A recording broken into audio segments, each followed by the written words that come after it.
Hello friends, law lecture में आप सब लोगों का स्वागत है। आज हम लोग देखने वाले हैं रेस जुडिकाटा का पार्ट 2। इससे पहले की वीडियो में हम लोगों ने रेस जुडिकाटा को समझा कि रेस जुडिकाटा होता क्या है, एसेंशियल देखे, ऑब्जेक्ट देखे और वो मैगजीम्स देखे जो रेस जुडिकाटा से रिलेटेड हैं। इस वीडियो में हम लोग देखने वाले हैं टाइप्स ऑफ रेस जुडिकाटा। उसके बाद हम लोग देखेंगे रेस सब जुडिस और रेस जुडिकाटा में डिफरेंस, और लास्ट में हम लोग सेक्शन 11 ऑफ CPC के में देखेंगे कि सेक्शन 11 में एक्सप्लेनेशन जो 1 से लेके 8 तक दी हुई है वो क्या क्या है और उन्हें समझेंगे। तो चलो शुरू करते हैं। सबसे पहले देखते हैं टाइप्स ऑफ रेस जुडिकाटा। तो बेसिकली 3 रेस जुडिकाटा होते हैं: res judicata as to claim, res judicata as to issue और कंस्ट्रक्टिव रेस जुडिकाटा। ये सब हमें आगे एक्सप्लेनेशन में और अच्छे से हम समझ सकते हैं। इसके आगे हम लोग देखेंगे कि डिफरेंस बिटवीन रेस सबजुडिस और रेस जुडिकाटा।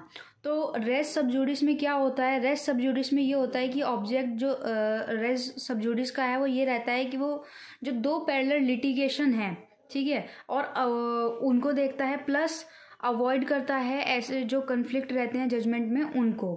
जबकि रेस जुडिकाटा जो है उसका ऑब्जेक्ट ये रहता है कि जो फाइनल डिसीजन है कोर्ट की तरफ से, उस पे ध्यान देना कि जब एक फाइनल डिसीजन आ गया तो उस कोर्ट के फाइनल डिसीजन को ही रखा जाए। दोबारा से सेम मैटर पे या सेम इशू पे दोबारा से कोर्ट को क्या कहते हैं एक तरीके से केस ना आए, या जब एक बार कोर्ट ने सुन लिया और डिसाइड कर लिया किसी भी मैटर इन इशू पे, उसके बाद same he matter in issue पे नहीं आना चाहिए। ये बात समझ में आती है हमें। उसके बाद रेस सबजुडिस में सेकेंड पॉइंट ये है कि जो ये रेस सबजुडिस जो एप्लीकेबल होता है वो एप्लीकेबल होता है 2 सूट पर जो कि सूट पेंडिंग है, ठीक है ना। जबकि रेस जुडिकाटा उस मैटर पे होता है कि मे बी वो पेंडिंग हो सकते हैं या वो डिसाइडेड भी हो सकते हैं।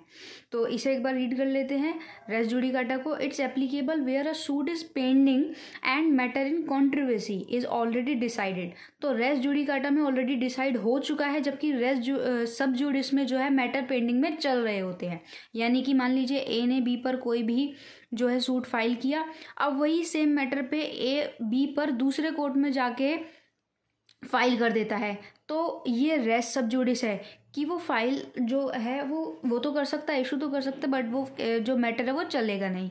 जबकि रेस जुडिकाटा में क्या है कि मान लीजिए ए ने बी पर कोई सूट फाइल किया, ठीक है, और वो जो है ए के फेवर में आ गया, अब या बी के फेवर में आ गया। अब क्या करता है, ए दोबारा जाता है और सेम ही मैटर इशू पे जब एक बार डिसाइड हो गया है फिर से क्या करता है, बी के अगेंस्ट सूट फाइल कर देता है। तो यहाँ पे रेस जुडिकाटा है वो ऐसा नहीं कर सकता।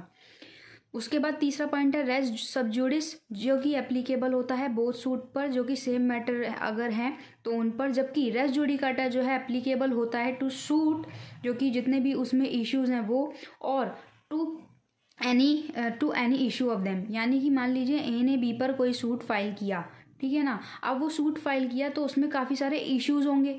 तो जो रेस जुडिकाटा है वो क्या बात करता है कि भाई सेम इशू नहीं होने चाहिए। मान लीजिए 1 2 3 4 इशू ए ने बी पर लगाए किसी भी मैटर को लेके, अब उसमें क्या है 3 में तो डिसाइड हो गया, लेकिन जो 4th वाला है ना, अगर वो 4th भी डिसाइड हो गया एक तरीके से, लेकिन 4th जो इशू है वो सेम ही 4th इशू पे जाके दोबारा से करता, वो नहीं कर सकता। तो यहाँ पे रेस जुडिकाटा वो दोबारा से कोर्ट फाइल नहीं कर सकता। 4th पॉइंट देख लेते हैं, रेस सबजुडिस क्या रहता है। रेस सबजुडिस में जो है ट्रायल ऑफ सब्सिक्वेंट सूट को स्टे कर दिया जाता है, रोक दिया जाता है। जबकि रेस जुडिकाटा का जो ट्रायल है वो सब्सिक्वेंट सूट को बार्ड कर देता है, बिल्कुल ही मना कर देता है, ठीक है। यहाँ पे रोक रहा है और यहाँ पर बार्ड कर दिया गया है। उसके बाद एक्सप्लेनेशन देख लेते हैं। एक्सप्लेनेशन बहुत इंपॉर्टेंट है। एक्सप्लेनेशन 1 को हम समझते हैं इस तरीके से कि मान लीजिए कोई सूट 1 जनवरी 2019 में जो है सूट फाइनल हुआ और वो सूट अभी तक पेंडिंग में चल रहा है। उसके बाद 1 साल बाद 1 जनवरी 2020 में जो है दोबारा से सूट फाइल हुआ सेम ही मैटर का। ए ने बी पर पहले भी किया, ठीक है, वही सेम ही मैटर पे ए ने बी पर दोबारा से 1 जनवरी 2020 को कर दिया।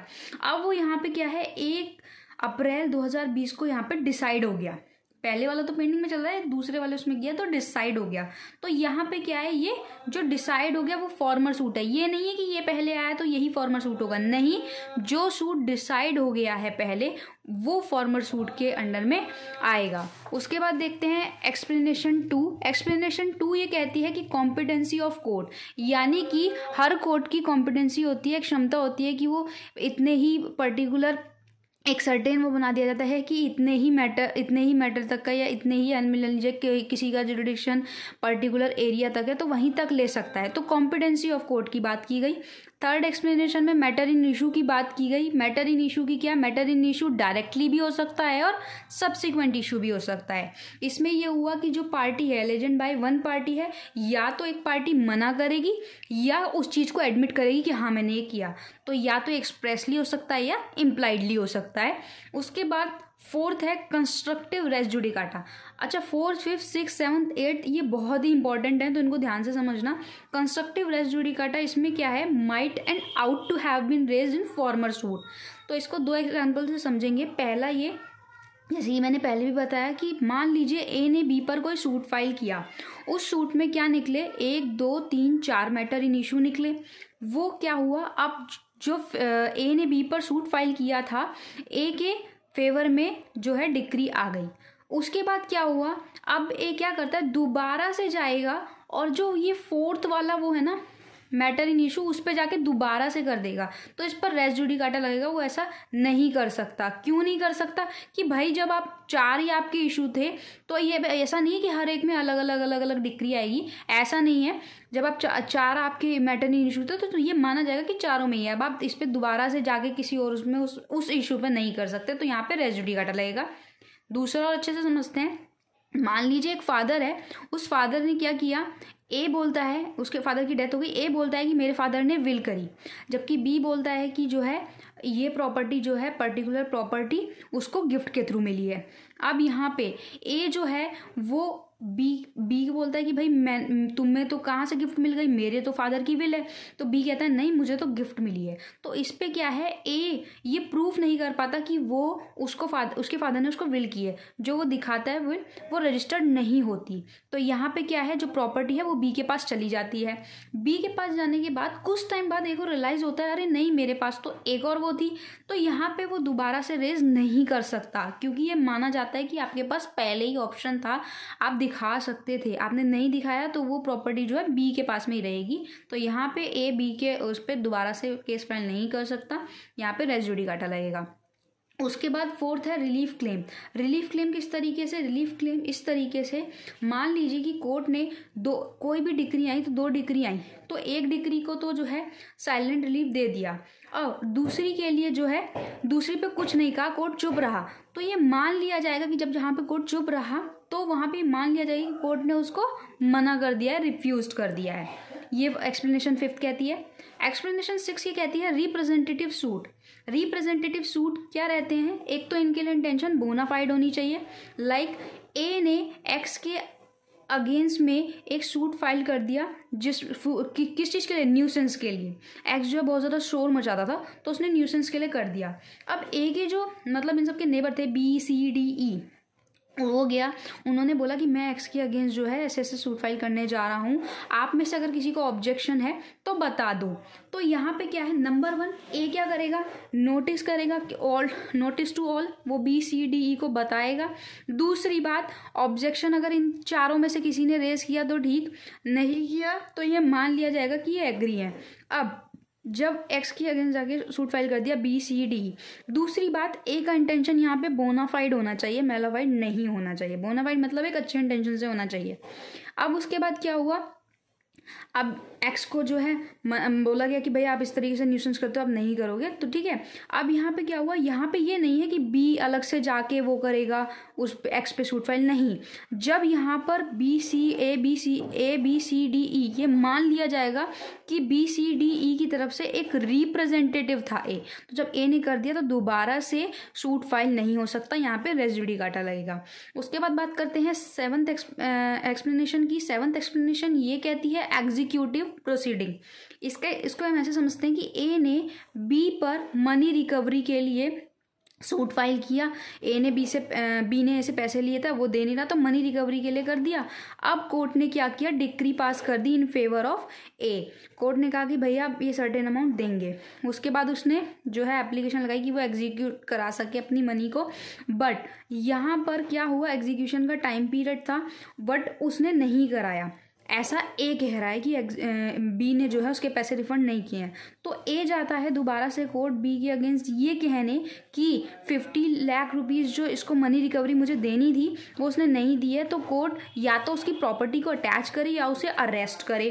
तो ये वो नहीं कर सकता। क्यों नहीं कर सकता? क्योंकि भाई पहले बी को भी सुना जाएगा, बी को बुलाया गया, बी ने कहा नहीं मैंने तो जो है इनको अमाउंट दे दिया था। अब और ये बी प्रूफ भी कर देता है कि मैंने ऐसे ऐसे जो इनकी मनी है वो उनको दे दी थी। अब यहाँ पे क्या है, ए पर रेस जुडिकाटा लगेगा, वो सूट फाइल नहीं कर सकता। अब मान लीजिए ठीक है वो चुपचाप बैठा रहा और 2 साल बाद फिर से जाता है, फिर से वही चीज़ कहता है, तो वो ये नहीं कर सकता, क्योंकि ये मान लिया जाएगा कि पहले ही जो डिक्री आई थी उस पर जजमेंट हो चुकी है और उसके ब्याह पे ये माना गया कि बी ने जो है आपके पैसे दे दिए, अब दोबारा नहीं कर सकते। तो इस पर क्या है, रेस जुडिकाटा लगेगा। लास्ट और बहुत ही इम्पॉर्टेंट एक एक्सप्लेनेशन है, ठीक है, फॉर्मर्स एक्सप्लेनेशन नंबर 8। इसमें ये है कि मान लीजिए कि कोई कोर्ट है, एक एग्जांपल से है कि मान लीजिए कोई कोर्ट है, उसकी पैक्यूनरी जो जुरिडिक्शन है वो 2 लाख रुपए तक की है। 2004 में एक क्या हुआ कि केस फाइल किया, ए ने बी के उसमें एक सूट वो कर दिया, फाइल कर दिया, ठीक है, 2004 में किया किसी प्रॉपर्टी को लेके। अब उस प्रॉपर्टी की वैल्यू उस टाइम पे थी 2 लाख, तो वहाँ पे क्या था, 2 लाख इसका पैक्यूनरी जुरिडिक्शन है, तो यहाँ पे कोर्ट ने डिसाइड कर दिया। अब उसके बाद ए दोबारा से जाता है 2009 में, और अब उस प्रॉपर्टी की जो कीमत है ऑब्वियस सी बात है बढ़ गई है, तो अब वो जिस कोर्ट में जाता है उस कोर्ट की जुरिडिक्शन है 20 लाख, ठीक।